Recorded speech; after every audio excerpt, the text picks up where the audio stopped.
Okay, now we're going to install our jumpers. The 14 leads that were left over when you clipped off the leads for these 7 resistors, all 14 leads are going to be used as jumpers. You can start right here at the top of the IC, right here.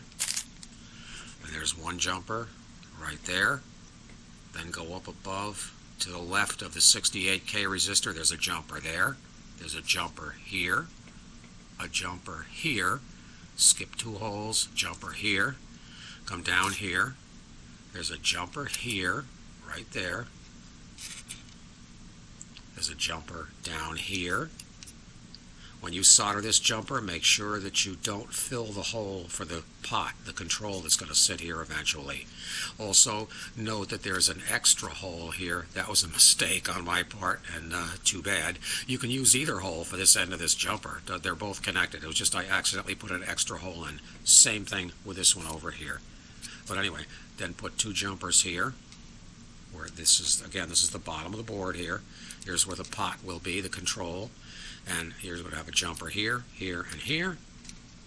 A jumper over here, right above the area where the jacks will mount. Then you have a jumper here. Again, you have an extra hole here. Don't worry about it. Use either hole. Then above this, skip a hole, and there's a jumper here.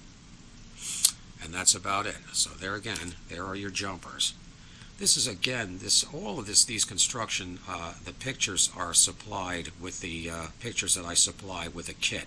This is just to go over it like in person as well as on paper, to make sure that you have a successful kit when you're all done. And I don't know if I mentioned it on the last video, but in some of these, the resistors I supply are going to be tenth of a watt. Some of them are going to be 1/4 watt.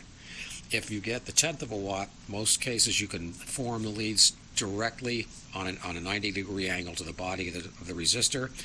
If they're 1/4 watt, sometimes in order to fit the holes, because of the distance between the holes, you'll have to shape it like a tent like this.